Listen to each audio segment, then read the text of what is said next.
Special train से रामेश्वरम धाम की तीर्थ यात्रा। आज ही अपनी सीट बुक कराएं tripurayatra.com पर।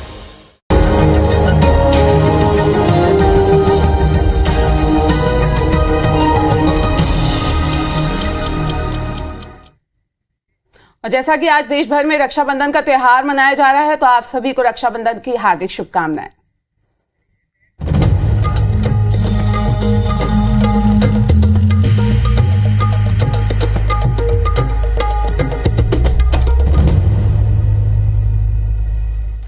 देश भर में मनाया जा रहा है रक्षाबंधन का त्योहार। आपको बता दें, रक्षाबंधन पर बाबा महाकाल को रक्षा सूत्र बांधा गया है। मध्य प्रदेश में सरकार का बहनों को तोहफा मिला है। आपको बता दें कि भोपाल, इंदौर और जबलपुर में आज बस सेवा फ्री रहेगी। बसों में महिलाओं को कोई किराया नहीं देना होगा।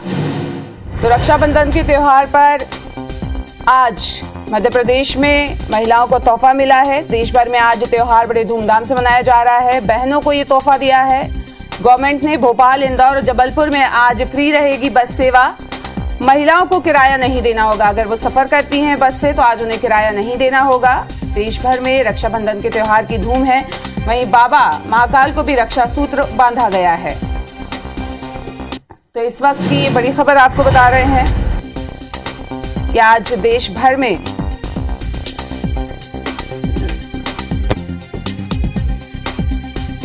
रक्षाबंधन का त्योहार मनाया जा रहा है, जिसको लेकर आज मध्य प्रदेश में जबलपुर, इंदौर, भोपाल में किराया फ्री किया गया है।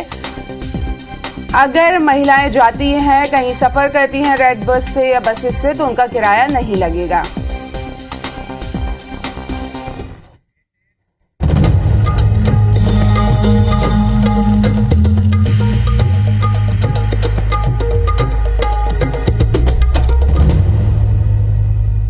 तो वही आइए देखते हैं कुछ खबरें विस्तार से। आपको बता दें कि राजधानी रायपुर, दुर्ग और भिलाई, राजनांदगांव समेत झारखंड के सराफा कारोबारियों के यहां ईडी के छापे में बड़े स्तर पर काले कारोबार का खुलासा हुआ है। ईडी की तरफ से ट्वीट में बताया गया है कि रायपुर, दुर्ग, भिलाई और राजनांदगांव समेत झारखंड में कारोबारियों से 16 किलो 655 ग्राम सोना, 671 किलो चांदी समेत 1 करोड़ 41 लाख रुपए नगद सीज किए गए हैं। इस कार्रवाई में म्यांमार, बांग्लादेश और भूटान समेत कोलकाता के रास्ते स्मगलिंग के जरिए सोना छत्तीसगढ़ लाने के सबूत भी मिले हैं, जिसकी जांच की जा रही है। बता दें कि 5 अगस्त से 7 अगस्त कुल 3 दिनों में ईडी ने रायपुर के सुमित ज्वेलर्स, दुर्ग के नवकार ज्वेलर्स समेत राजनांदगांव के मोहिनी ज्वेलर्स के सभी ठिकानों पर छापेमार कार्रवाई की थी, जिसमें कई बड़े खुलासे हुए थे।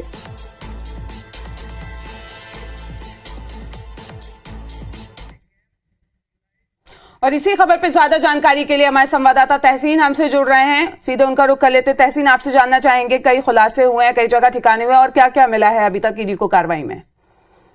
रोमाना, देखिए 5, 6 और 7 अगस्त को जो 3 दिन प्रवर्तन निदेशालय ईडी की जो कार्रवाई चली थी, जिसमें छत्तीसगढ़ के रायपुर, दुर्ग, भिलाई और राजनांदगांव के अलावा झारखंड के सराफा कारोबारी जो हैं उनके रेड कार्रवाई ये की गई थी। इसमें अगर बात करें तो राजधानी रायपुर के सुमित ज्वेलर्स, नवकार ज्वेलर्स, दुर्ग, भिलाई के, उसके अलावा जो मोहिनी ज्वेलर्स है राजनांदगांव, उनके यहाँ ये दबिश कार्रवाई की गई थी। उसके अलावा झारखंड के भी इनके जो सहयोगी कारोबारी हैं उनके यहाँ भी कार्रवाई की गई थी। पूरे 3 दिन ये कारोबारी चली थी। उसके बाद जो है ईडी प्रवर्तन निदेशालय ने कल एक ट्वीट करके ये पूरी जो रेड कार्रवाई में जो मिला है, जो सीज किया गया, वो एक जानकारी साझा की है। उसकी अगर बात करें तो उसके आधार पर 16 किलो 655 ग्राम सोना सीज किया गया है। इसके अलावा 671 किलो जो है चांदी सीज की गई है। इसके अलावा 1 करोड़ 41 लाख रुपए नकदी यहाँ पे जब्त किया गया है।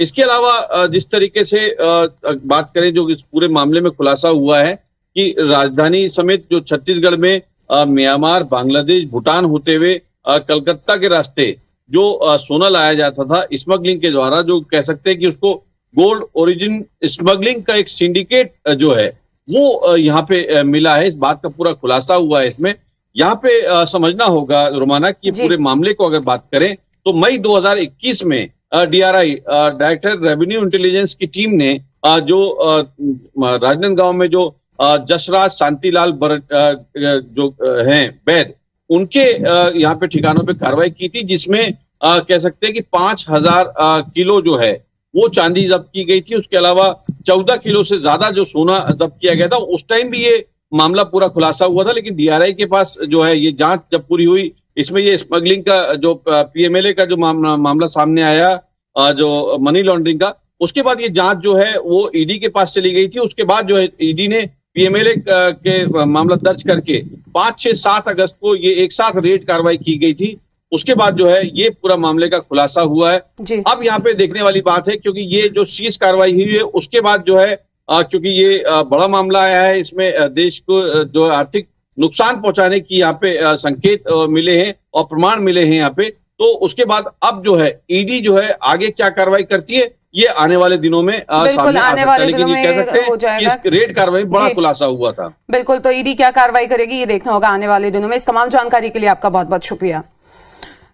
तो अब बात कर लेते हैं बैतूल की। आपको बता दें कि बैतूल जिले के शाहपुर विकास खंड की जामुन ठाणा गांव में विकास का आलम यह है कि गर्भवती का खाट पर लिटाकर और उफनती नदी को पार कर अस्पताल ले जाया गया।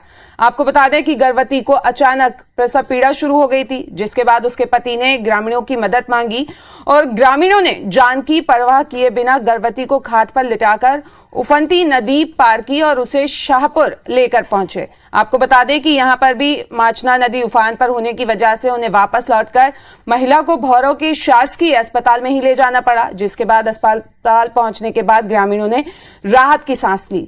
सोचिए, देश आजादी की 75वीं वर्षगांठ मना रहा है और हालत यह है कि लोगों को अस्पताल पहुंचने के लिए भी जान जोखिम में डालनी पड़ रही है। मजबूर ग्रामीण कई बार नेताओं और अधिकारियों के सामने अपनी मांग रख चुके हैं, लेकिन इनकी कोई सुनने वाला नहीं है।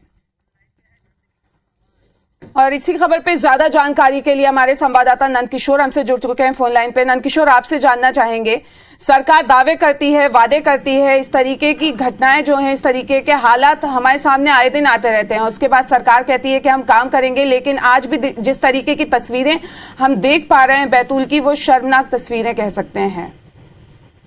बेशक ये जो तस्वीरें हैं मन को झंझोर करके रख देती है। कहीं ना कहीं ऐसे जो मामले हैं जिनको देख करके ग्रामीण जिस तरह के हालात में अपनी जान को जोखिम में डाल करके नदी पार कर रहे, कहीं ना कहीं लोगों का मन कचोट करके रख देती है।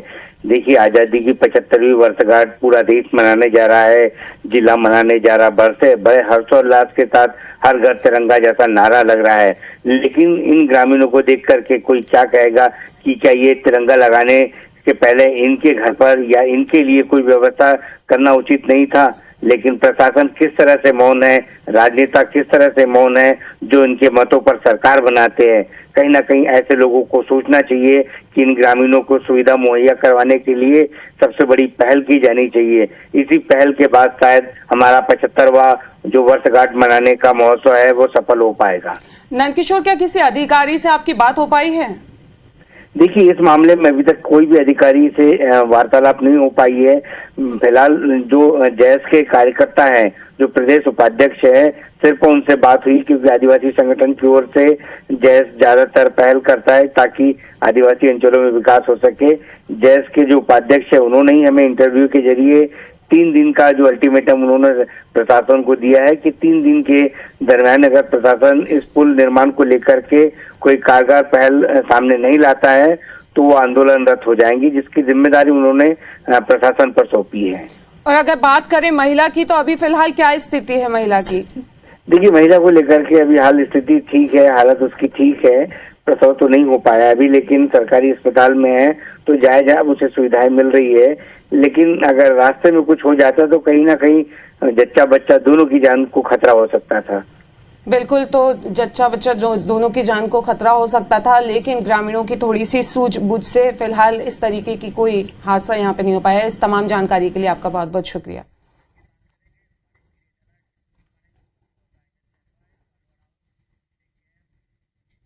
और अब बात कर लेते हैं लगातार हो रही मूसलाधार बारिश की।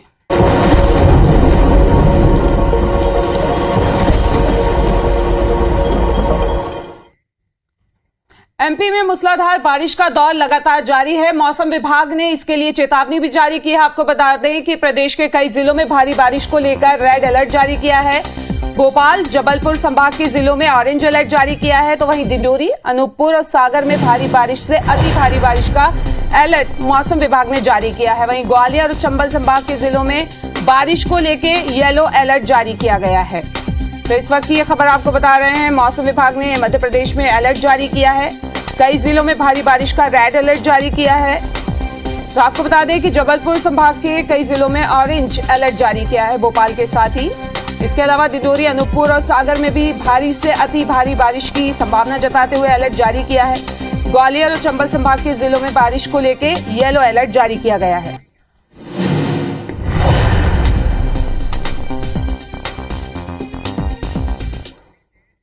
तो वहीं बैतूल में बीते 24 घंटे से मूसलाधार बारिश जारी है, जिसकी वजह से जिले के कई इलाकों में जलभराव की स्थिति बनी हुई है। अगर बात करें तो नदी नालों के उफान पर होने की वजह से जनजीवन पूरी तरीके से अस्त व्यस्त हो गया है। इधर खेड़ी स्थित बैतूल मार्ग पर करंची नदी का पानी वाला ब्रिज को क्रॉस कर गया है। इसी दौरान एक मोटरसाइकिल अचानक से नदी के बहाव में फंस गया है मोटर चालक, जिसे किसी तरीके से स्थानीय लोगों की मदद से बचाया गया। ये तस्वीरें भी आप देख सकते हैं, बैतूल की ये तस्वीरें हैं जहां पे 24 घंटे से लगातार बारिश हो रही है और मोटरसाइकिल सवार जो था वो बारिश में फंस गया था, जिसे ग्रामीणों ने अपनी जान पे खींचकर बचाया। और जिले के कई इलाकों में आपको बता दें कि अभी भी लगातार बारिश हो रही है और पानी भरा हुआ है।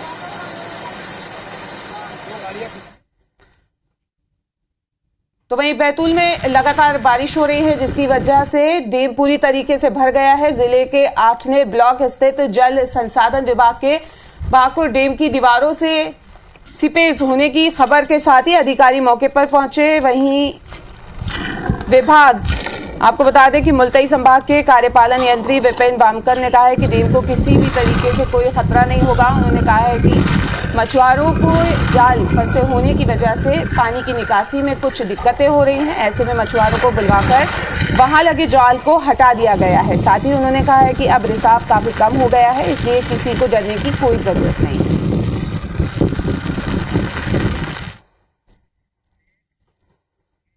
तो वहीं मध्य प्रदेश में झमाझम बारिश हो रही है, जिसकी वजह से प्रदेश के कई जिलों में इलाके जो हैं वो जलमग्न हो गए हैं। कहीं कहीं नदी नाले उफान पर हैं, तो बारिश से लोगों को परेशानी का सामना भी करना पड़ रहा है। ये 4 तस्वीरें आप अपनी टीवी स्क्रीन पर देख सकते हैं। भोपाल, इंदौर, हरदा और होशंगाबाद की हैं, जहां पे बारिश ने लोगों की मुश्किलें बढ़ा दी हैं, परेशानी बढ़ा दी है। लगातार बारिश हो रही है, झमाझम बारिश हो रही है। भोपाल, इंदौर, हरदा और होशंगाबाद की ये तस्वीरें हैं।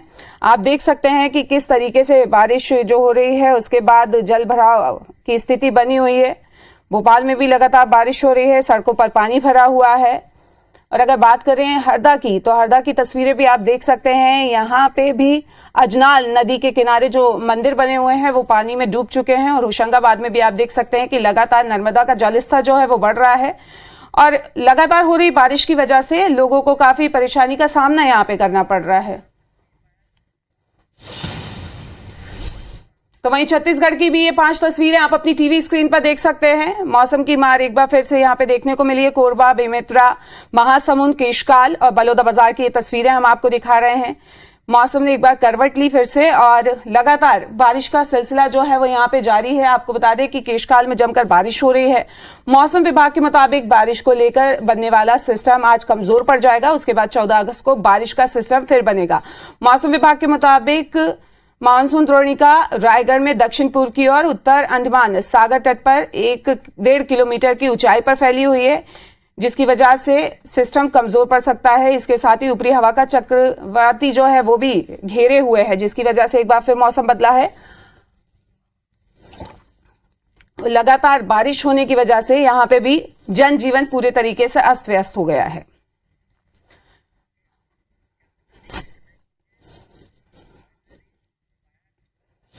भाजयुमो के राष्ट्रीय अध्यक्ष तेजस्वी सूर्या आज उज्जैन में थे, जहां उन्होंने पार्टी के स्थानीय नेताओं के साथ महाकाल के दर्शन किए। लेकिन इस दौरान मंदिर में प्रवेश को लेकर भाजयुमो नेताओं और मंदिर के कर्मचारियों के बीच झड़प भी हो गई, जिसका वीडियो तेजी से सोशल मीडिया पर वायरल हो रहा है। वहीं मंदिर के कर्मचारियों ने मामले की लिखित शिकायत महाकाल थाने में की, तो कलेक्टर आशीष सिंह ने इस पूरे प्रकरण पर सख्त रुख अख्तियार किया है। साथ ही मंदिर परिसर में हंगामा करने वाले कार्यकर्ताओं के खिलाफ प्राथमिकी दर्ज कर ली गई है। वहीं कलेक्टर ने महाकाल मंदिर की अव्यवस्थाओं को लेकर जिम्मेदार अधिकारियों को नोटिस भी जारी करने की बात कही है।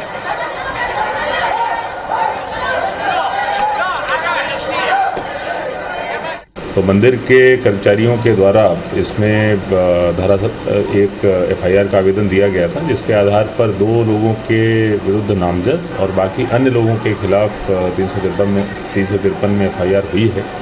और इन्वेस्टिगेशन में और जितने भी लोग हैं, चूँकि CCTV की फुटेज भी साथ में सबमिट करी गई है, जो दूसरे लोग भी हैं उनके ऊपर भी नाम जोड़ कर कार्रवाई करी जाएगी। इंदौर में पुलिस लगातार बदमाशों के खिलाफ कार्रवाई कर रही है। आगामी त्योहारों को देखते हुए अब सोशल मीडिया पर भी पुलिस की सक्रियता बढ़ने लगी है। साथ ही इंदौर क्राइम ब्रांच की टीम अब साइबर सेल के साथ मिलकर शहर के संवेदनशील क्षेत्रों, सोशल मीडिया यूजर्स पर पैनी नजर बनाए हुए है, ताकि अफवाह और धमकी देने वाले जैसे संदेश भेजने वालों के खिलाफ सख्त से सख्त कार्रवाई की जा सके। हालांकि इससे संबंधित एडवाइजरी पहले ही जारी हो चुकी है, जिसमें सोशल मीडिया पर सख्त निगरानी के बावत जानकारियां साझा की गई थी।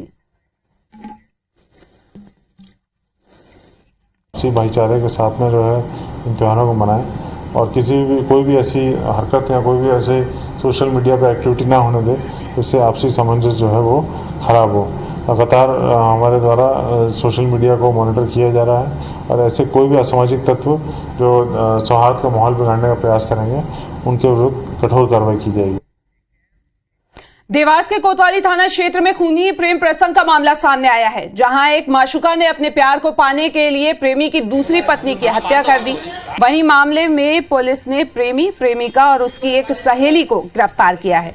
पुलिस की पूछताछ में आरोपी प्रेमिका ने अपना गुनाह कबूल कर लिया है। साथ ही उसने बताया था कि वो चाहती थी कि उसके प्रेमी की दूसरी पत्नी उसका साथ छोड़ दे। इसे लेकर कई बार दोनों के बीच विवाद भी हुआ था, लेकिन वो मानने को तैयार नहीं हुई। आखिरकार उसने हत्या का षड्यंत्र रचा और अपने प्रेमी की पत्नी को मौत के घाट उतार दिया। खैर, पहले हत्या को आत्महत्या दर्शाने की भरपूर कोशिश की गई।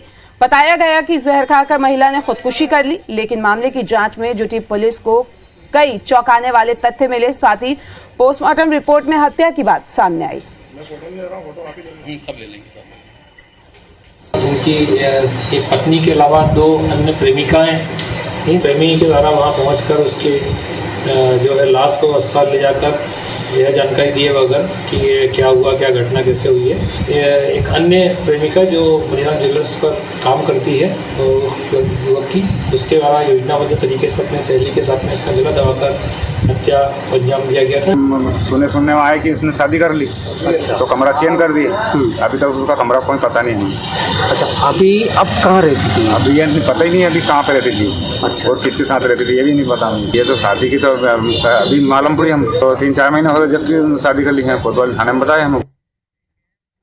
तो आपको बता दें कि छत्तीसगढ़ में लोकल ट्रेन में सफर करने वाले यात्रियों के लिए खुशी की खबर है। रेलवे ने रायपुर कीर्ति डेमू स्पेशल ट्रेन की रूट का एक्सटेंशन किया है। अब ट्रेन अंतरागढ़ तक चलेगी, जिसकी शुरुआत 13 अगस्त से होगी। सांसद मोहन मंडावी हरी झंडी दिखाकर इसका शुभारंभ करेंगे। आपको बता दें सुबह 9:15 पर रायपुर से ये ट्रेन चलेगी और दोपहर 1:30 बजे अंतागढ़ तक पहुंचेगी। आपको बता दें कि वापसी में ये ट्रेन दुर्ग तक जाएगी। और आपको ये भी बता दें कि अभी तक रायपुर से चलने वाली ये पैसेंजर ट्रेन भिलाई, दुर्ग होते हुए मरोदा, रिसामा, गुड़रदेही, बालोद, दल्लीजा, जहरा, भानु प्रतापपुर होते हुए केवटी तक जाती थी। इस रूट का और आगे विस्तार हो गया है। अब यही ट्रेन आगे अंतागढ़ तक जाएगी। वापसी में ये ट्रेन दुर्ग तक चलेगी। इसकी तैयारी लगभग पूरी कर ली गई है और ऐसा निर्णय लिया गया है कि 13 तारीख को रायपुर से दुर्ग पैसेंजर और फिर अगले दिन से रायपुर से 13 तारीख को अंतागढ़ से दुर्ग पैसेंजर और अगले दिन वही ट्रेन रायपुर से अंतागढ़ जाएगी। तो इधर राजधानी रायपुर के भाटागांव स्थित नया बस स्टैंड में यात्रियों की सुविधा और सुरक्षा व्यवस्था के मद्देनजर कई अहम निर्देश दिए गए हैं। एसएसपी रायपुर, नगर निगम कमिश्नर और आरटीओ ने ट्रेवल संचालकों की बैठक लेकर जरूरी दिशा निर्देश जारी किए हैं, जिसमें कहा गया है कि ट्रेवल्स एजेंसियों के बुकिंग काउंटर में काम करने वालों को 1 सप्ताह में urban public service society Raipur में आई कार्ड बनवाना अनिवार्य होगा। बिना आई कार्ड के टिकट काटने पर कानूनी कार्रवाई की जाएगी। बस के ड्राइवर और कंडक्टर को निर्धारित वर्दी पहननी होगी। बस स्टैंड परिसर के अतिरिक्त कहीं भी वाहन रोककर सवारी बिठाने पर कार्रवाई की जाएगी। सवारियों से जोर जबरदस्ती कर टिकट काटने की शिकायत मिलने पर ट्रेवल्स एजेंसी के खिलाफ केस दर्ज किया जाएगा।